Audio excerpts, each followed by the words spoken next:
Welcome to our AEW review of Revolution 2016. My brain is still so far off. Wow. Welcome. Oh. Plenty of returns and debuts on the show, and a major return to the show. FroggyHippie is back. Welcome back to the show. It is nice to have you next to me doing this. We're going to jump into the 0 hour. They had 3 technically matches on the 0 hour. The first one was the crowd favorite, Boom and Doom. QT Marshall and Big Boom, whatever, something Justice. And then they were facing that idiot from TikTok. Yes, they were taking on the Infantry. As people already know, they shouldn't even be allowed to wrestle. We don't like the Rizzler, and this is him getting his moment on a pay-per-view once a year. I was very happy because during this match, Shane Taylor pushed the Rizzler over when he decided to try out and come over and get in his face. I'm like, you're not going to get in the face of a man the size of Shane Taylor. Was surprised to see Big Justice, I guess AJ's kid, come out and hit a spear on Taylor after he shoves the Rizzler. Boom and Doom win their match. They hit a Doomsday device on one of the Infantry members. It was 2-star match for me. I know that you didn't really watch it. It was good, though. I get why they do it. It's always to pump the crowd up and have that. Stop doing that. Sorry. Match number 2, TBS Championship, Lena Cross versus Willow Nightingale. This was Willow's first match on the card.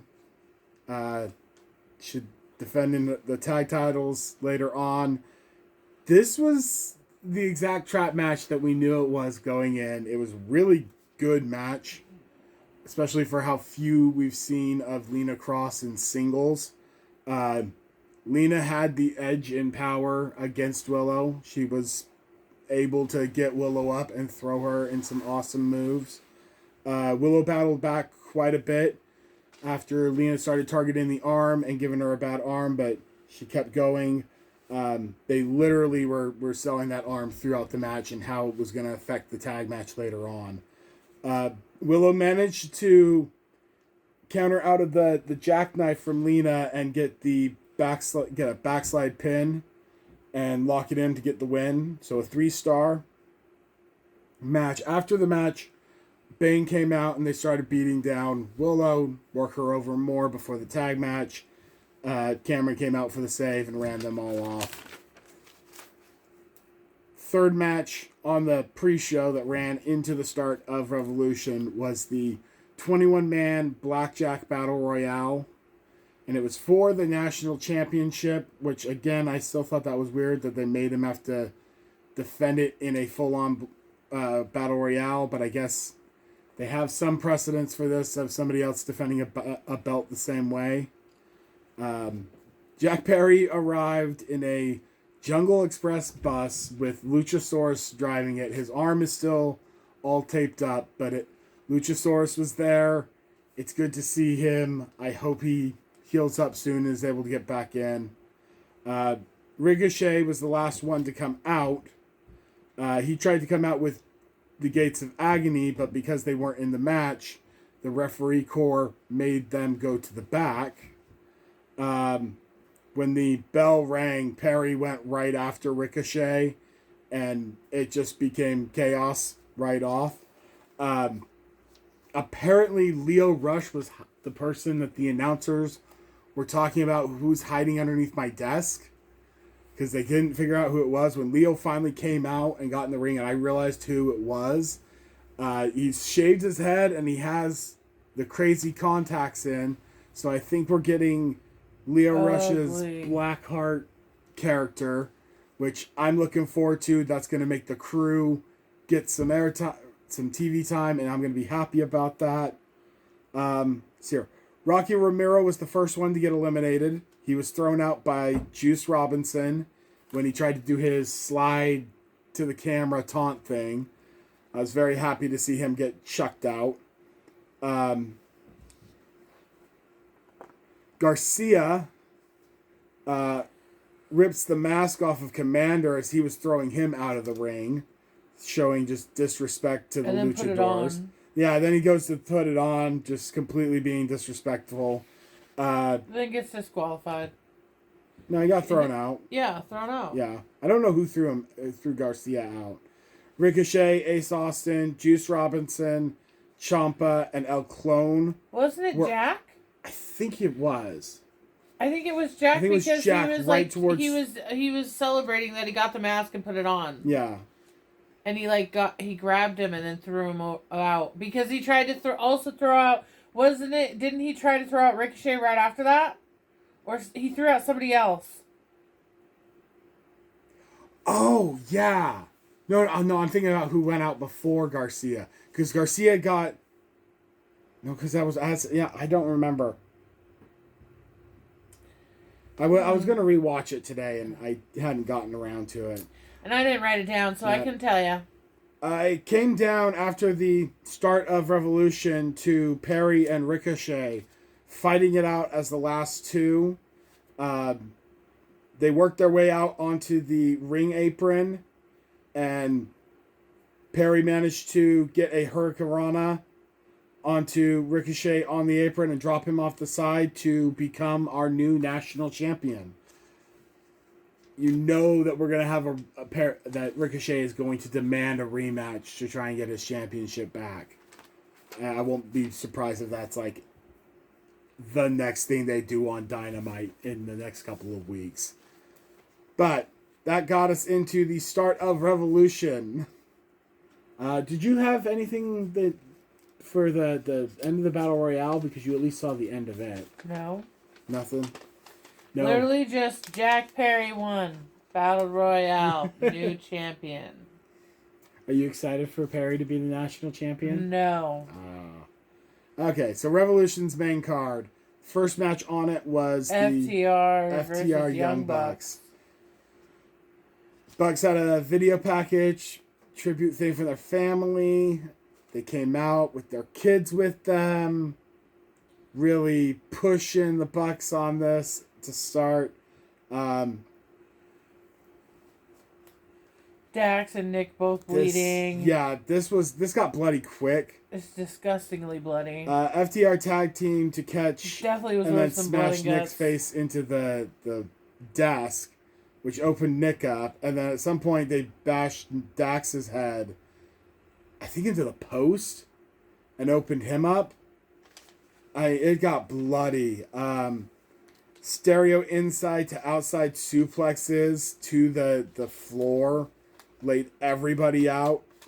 The Bucks were looking for a Meltzer driver, and Stokely jumped out of his chair and grabbed the ankle to prevent the Meltzer driver. This led to eventually Stokely eating a fucking tope beautifully from one of the Bucks. Because he doesn't need to be in the wheelchair. The Bucks did kick out of a shatter machine midway through this match. They get a foot. Nick gets a foot on the rope after the spike pile driver. FTR super kicks Nick after that, and he kicks out at one. The Bucks hit a shatter machine on Cash, and then hit the BTE trigger on Dax. Kicks out at 2. They know a Meltzer driver on Dax who kicks out at 2. And then FTR takes back over control, fights their way up onto the corner, top of the corner, and they hit a avalanche shatter machine out of the corner to get the win on this. Holy crap. With how the level of the feud was, I thought it would go the other way. This was a 4-star match. This was really good. Really high energy opener. Your thoughts on the match before we go into what happened after? Young Bucks should have won, not FTR. You have a star rating on it? I met it in the middle, so I gave a 3 to Young Bucks, a 1 to FTR because I fucking hate him. So I met in the middle and give it a 2. Okay. So the lights go out as FTR is celebrating in the ring. And it's And fucking Cope, baby. Cope is back. And along with fucking love Cope him. is Cage.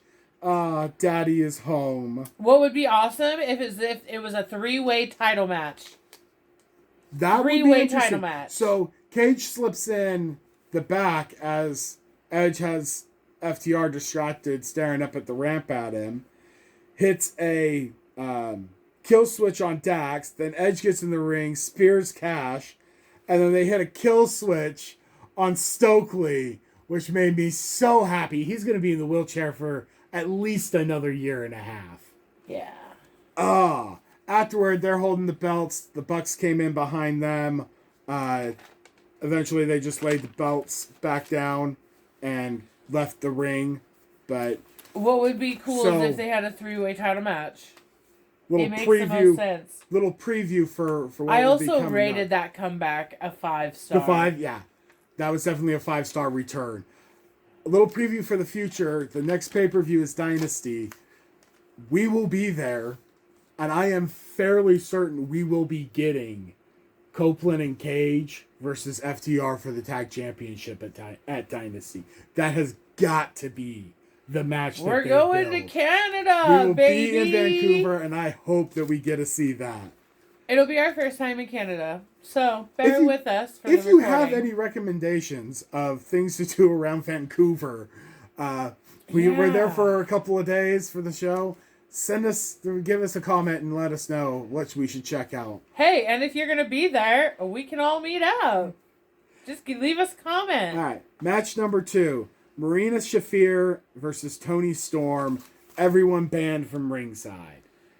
Shafir was Tony easily bit Shafir's dominating this. Tony bit Shafir's tit. And Yep. everyone could not believe it.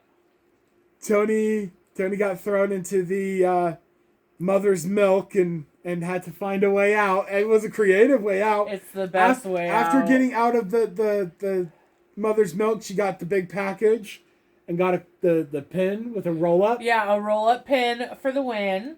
And then... What did you rate the match? Before you do the and then. A 4. I gave it a 3.5. I thought it was a really good match for a Shafir match, but I think it's amazing that Tony bit her tit, Yeah. and I think it's amazing that Tony won. they did a really good job actually with the storytelling on it. Shafir was hurt more with the few wrestling moves that Tony did, so it wasn't very heavy on that. After the match, as Tony was leaving and celebrating on the ramp, somebody went and jumped in the ring, and I was shocked when this one was able to recognize the person instantly with no prompt from the announcers, no prompt on the screen, just, hey, I know who that is. Ronda Rousey! By the way, I totally love you. Ronda is in the ring. She calls and Tony back to the ring. As Tony Storm's in the ring, they get security out. Tony is on towards the corner, and Shafir jumps her from behind, and then Shafir and Ronda leave, going out through the crowd as Death Riders do. No, Ronda challenged in the ring. Ronda challenged Tony. Oh, okay. I even wrote it down. She made the challenging moves, but then Shafir jumped her from behind, so it's like, okay, who's the real challenge here? It's gonna be Ronda. It's gonna be Ronda. It's gonna be Ronda. Yeah. Okay. It should be. It can't be a 3-way match because Ronda and Marina are on the same side. Yeah, and if Ronda does sign with AEW, it could be a tag team with Tony and match. Mina. Yeah, in which Mina's gonna get freaking destroyed. And then Tony's going to lose because when Mina gets hurt, Tony gives everything up. Yep. So. Next we had. Oh wait, did you have something? No, go ahead. You can. Next we had Mox and Takeshita. That's all I had. No, I okay. didn't. I didn't have. That was the one I was dealing with the orange. Oh yes. So this was a very close match on the start. They ran long with this. It went over the 20. I think they went almost 30, maybe even 40 minutes. It was really long. And it was a close match, back and forth all the way through. Moxley took control after they went outside, like it usually does for Moxley. That's where he's able to find a couple of good spots outside and get his control. He started focusing on Takeshita's knee with the submission. It had a really crazy knee bar that he had Takeshita upside down almost in. Takeshita was able to power Mox up from one of the submissions and get him into a tombstone wheelbarrow. That was just the slowness of him going through a tombstone, then wheelbarrowing back into a suplex, the way that he did it. Holy core strength. Takeshita bounced off the corner powerbomb. This was just a great match all the way through. Burst of energy out of both men as they were going into the deep water, crossing the 20-minute mark. Just really firing on all cylinders all the way through. Moxley kicked out of the Raging Fire. Takeshita, not only did he manage to kick out of a Death Rider, he kicked out of an Avalanche Death Rider off of the top rope. Forced Moxley into going to... kicked out. Off of an Avalanche Death Rider? Yes, there is emphasis off of getting hit with one Death Rider and then a second kick out. He wrote it in all caps. That would be big. When you step up your second move to an Avalanche and the guy still kicks out, oh yeah. Moxley had to go to the rear naked choke and put Takeshita completely out in order to retain. I'm raising what I wrote here. It was a 5-star match. I didn't write down a rating, but I give that a 4. You give that a 4? Yeah. Again, the lights went out. Another day return. And the love of my life. They did a video package for it, and then the music hit. Ospreay is back. I knew it. He comes out. He had to come back. Charges the ring. I have to see him in Canada. And wipes out everybody at ringside with all the Death Riders with hidden blades. It was great. He's looking good. He'll be in Canada. I'm excited. Our show is going to be awesome to go to. Moxley finally escaped out and ran away like the little bitch that he is. Of course. Where are we at now? I'm probably right here. Nope, that's that. Aha. Backstage. Okay, yeah, it's heading into the Babes. I had the backstage up there at the top of it. Willow was hurt. They had an interview with them, but this is what 2 belts champions do. They have to go in to these fights hurt. The Babes of Wrath versus the now named Divine Dominion. What is your opinion of Megan Bayne and Lena Cross's name? I thought they would go with Mega Crossed. Wait, what are you talking about? The 4th match, Babes of Wrath versus Megan Bayne and Lena Cross. I was hoping it was going to be Mega Crossed. I was also... But instead, Divine Dominion. I was somewhere else. I don't have anything for that. You were dealing with cats? I was somewhere else. Okay. I don't remember where I was, but I wasn't here for that match. All right. Harley took a lot of this match, naturally, with her teammate being hurt. They targeted her right off. It was the smart move. Dominion have some really nice big lady offense, tag team offense. Willow came in on the Desperation tag and was fighting off Bane and Cross one-handed for a little while, but it was just too much. She couldn't do anything with it. Terrible partner. They wound up just double teaming Willow and hitting their new finishing move for the win. We have new women's tag champions. I'm actually happy with them being the tag champions. Of course you are. No, think about this though. Ronda and Shafir tag team going after those belts. It doesn't matter how big and strong they are. Those are 2 legit fighters that will take those belts. Of which I don't want them to have. Jeez. Yeah, because you would prefer Willow and Harley to have them forever. Exactly. Who else would you want to have them? I would rather have Willow have it. Well, yeah, Willow and who? Because I it's wish Willow and that Harley. Willow was What teamed up other with someone tag team else. would you have it? Who else would you put those belts on? The Iconics, who you weren't watching for their debut when they lost to Willow in 3 minutes. I would probably also put the belt on maybe Sisters Alex Windsor and Jamie Hayter. Yes. They're building their repertoire and going to be able to challenge also now. Tony, I wish she could hold a title, but Tony currently and with Mina? her and Mina, she's never going to be able to hold a title because Mina is such a weak link. Okay. Let's see here. Match number 5.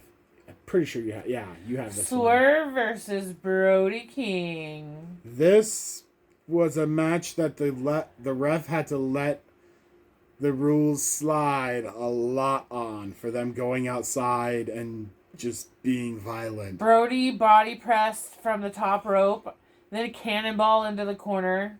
Attempted a pin, but he didn't get it. Yep. Swerve did the sleeper hold on the outside of the ring. Yep. Swerve exposed a couple of the turnbuckle bars and was using them throughout the match. He also tried to throw a cinder block on him. That was at the end afterward. Yeah. Boom. Both men were fighting around the corner of the turnbuckle after Swerve exposed the bar. And then Swerve went after the hand of Brody, trying to break his fingers. Then Brody tried to fold him around the corner after pulling him through. That was a fun spot. Brody is a beast. This was just... Oh, there was not... Because it was a straight-up match, there was no weapon spots or anything like that. These guys got very creative, using the ring and the outside to hurt each other on everything. Swerve picked up Brody up from the apron for a power bomb, just huge muscling him up. I'm trying to find where the end on this was, because the end was the cinder block. No, the end was after the Swerve went outside and they pulled up one of the pads outside, and he hit the vertebraker drop that he did to Kenny on the announce table.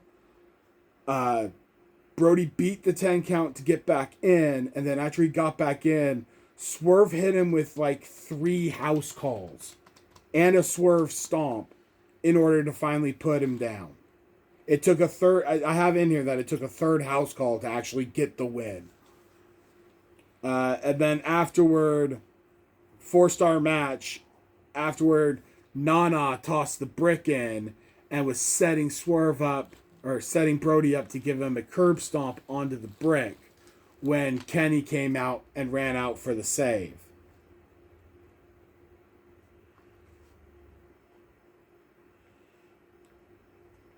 What was your rating? 4 stars. 4 stars. Yeah. I was actually kind of sad that it was Kenny that came out for the save. Who'd you want to save Brody? Keith Lee. Who's that? Okay, 3 years ago, Swerve and Keith Lee were a tag team and won the tag team championships as Swerve in Our Glory.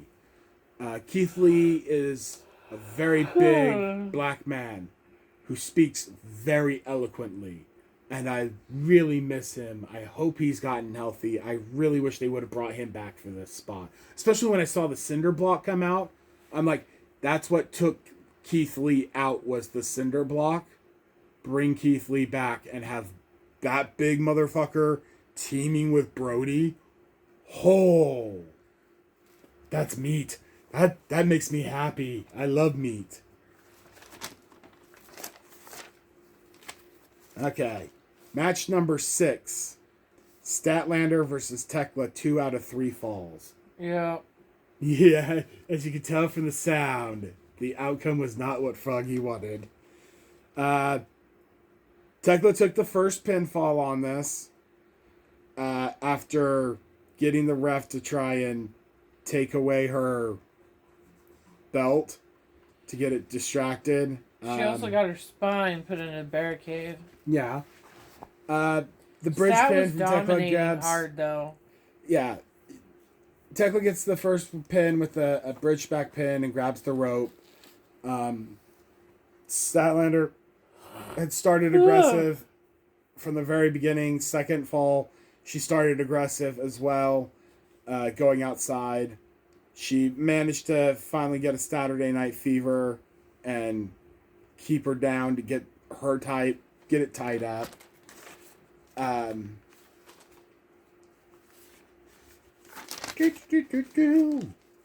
Statlander tried to go for another Saturday Night Fever, but Tekla fought out of it and pushes Stat into the ref, sent the ref outside. Tekla goes out and gets the ref's belt, goes back in and starts using it on Statlander. When Statlander takes it away from her and beats her with it, there's no ref. Sky and Julia come out and they immediately get hit with the belt. That's when the referee finally recovers, comes up and takes the belt away from Statlander, distracting her, which gives Tekla the opening to hit another spear, and then she hit 2 stomps to finish it off and retain the championship. 2 falls to 1. 3.5 stars. I give that 2. Yeah. I was hoping for better when they gave that stipulation. I really was. But next match, Mystico and Jet Speed versus Kyle, Okada, and Davis. So, you're not familiar with it, but Kyle Fletcher and Mark Davis, as a tag team, are Aussie Open from New Japan. No. Yes. No. Because they're both from Australia. I'm not going to call it out. Aussie Open. Nope. Aussie, Aussie, Aussie. No. Oi, oi, oi. No. Aussie, Aussie, Aussie. No. Oi, oi, oi. Mm-mm. Yes. No. This was a fun match. Kevin Knight and Speedball came out with lucha masks on, and I thought it was just going to be for the entrance. But they kept the masks on and wrestled in it. That made me so happy. Fletcher tries to run in to stop Knight from doing a splash to the outside on Mark Davis, but he can't reach in time. And the cameraman catches it perfectly as he's doing the no! Ugh. I know. I'm so sweaty because he's sitting on me. It's so wet. Let's see here. What notes do you Kyle have and for us? Okada taken down by Mystico. Mystico DDP on Kyle. Speeds knees into Kyle's back. Davis breaks it up. Davis eats the pin. Mystico and Jet Speed, new champions, baby. Mystico, yeah. After Mystico had trapped Fletcher and La Mystica. So, new champions. Mystico now is a triple champion. He's an all elite. Yes, afterward, the banner goes up. Mystico is officially signed with both All CMLL elite. and AEW. He is all elite. He is the new Trios champion. He is the CMLL Trios champion with Sky Team. And he is a CMLL light heavyweight champion. He has 3 championships now.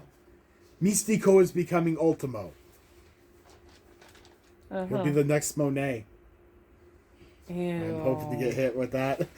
Disgusting. Match number 8. Bandido versus Andrade. The battle of the pants. Bleh. Andrade shows some very nice agility to start. Bandido, as I say... 21 plex on Andrade. No. Before that, Bandido goes to try and rip off his pants to I guess one up Andrade going out and flirting with the women. His leg got stuck. And his leg gets stuck because of the clamps, and Andrade just uses that opportunity to beat him up. Later on, Andrade slowly takes his time taking his pants off while sitting on the steps. I am so goddamn tired of Andrade's shit at times. Like, He's good. I just wish it wouldn't be all the time with him. See here. Andrade hits a heel kick as he drops... Or no, Bandito hits a heel kick as he was dropping Andrade from the fireman's carry position. And that was a cool-looking back kick maneuver. As you were saying, 21 Plex got kicked out of. Second 21 Plex got flipped out of. And then Andrade finally managed to get a avalanche DM from out of the corner on Bandito, winning the match for him. 3 stars. Oh, that one's a 2-star. Yeah. I figured you hate Andrade, so that wasn't going to get a lot. Bandito was great in the match. You even liked Bandito's legs. That was the first thing that you were like, Bandito has really good looking legs. Yeah, they don't jiggle. Like Andrade. He needs to do leg day, is what you're saying? Andrade does. Yeah. Yeah. He needs to do more squats. Yeah. Hear that, Andrade? You're not hot. Got to do some more ugly. Squats. Match number 9, the Dogs versus Orange, Roddy, and Darby. The Tornado. God, these Tornado tag matches, they break off so quick and pair up. Darby cop and dropped from the top rope onto the Dogs. Yeah. Came in onto Gabe's head, brainbuster. Is this the one with the shit going on at the and Darby zip-tied Gabe to the ramp? Yeah, after getting the caveman drop. Caveman dropped with the skateboard onto Kid's back and then zip-tied him to the ramp. To be fair, he tried to hit Darby with his own skateboard. Yeah. Come on. See here, the end saw an orange punch and then Roderick hitting End of Heartache on Connor. While Darby kept Finley out of the ring. Strong. The very end was Strong tossing OC onto Connors for the pinfall too, to give OC the win in the match. I gave it a 3-star because it was just so chaotic. It was kind of hard to keep track of everything going on and really appreciate every spot that was happening. But it was also a match that I forgot was actually on the card completely. What did you give it? 2. 2? Okay. We're into the main event. Hangman versus MJF.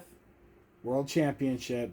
If Hangman loses, he can never challenge for the World Championship again in his life. Hangman brings in a framed window. MJF shatters it in the middle of the ring. Hangman slams MJF onto it on his back. And then MJF crawls away. Dragged him around. And then dragged him through on his belly back through it.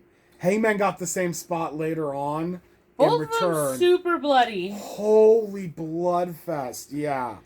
MJF swept the glass out of the ring, syringe through the cheek of Hangman, squirts the water. Yeah. MJF tombstones through a table. With the barbed wire on top. With the barbed wire. MJF hangs Hangman with his collar. 10 count out for the win. Yeah. That was a 5-star for me. I gave this a 6-star. 6? I have a love for death matches. There is no 6. And 5 is as high. I'm giving it a 6. You can't give it a 6. I am shocked that they did this with Hangman and had Hanger lose. He literally hung Hangman. He literally hung him. And it's going to be really interesting to see what they do with the storyline on this. Because when Cody did this, they had to create the TNT Championship. And Cody got to control the story around the TNT Championship. Mm-hmm. They got plenty of belts, so Hangman can go after other singles titles.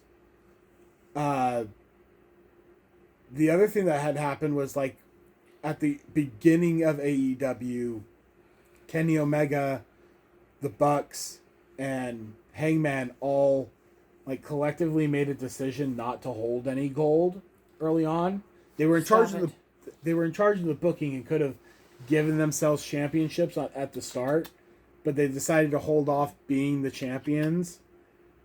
So Kenny and Hangman teamed up and had a tag team for a while, which we could see that again. That would be nice to have Omega and Hangman tagging again.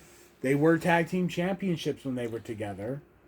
So it was a super fun pay-per-view, very long.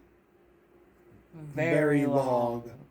And a pain in the butt because I don't know if it's just our freaking app HBO. I don't know if it's just our app on our Samsung TV or what, but it would not load at all when we were trying to watch the pay-per-view. It has to be HBO I had because to we've had stream issues every time we've bought one. I had to mirror it from my phone to my TV to be able to watch it.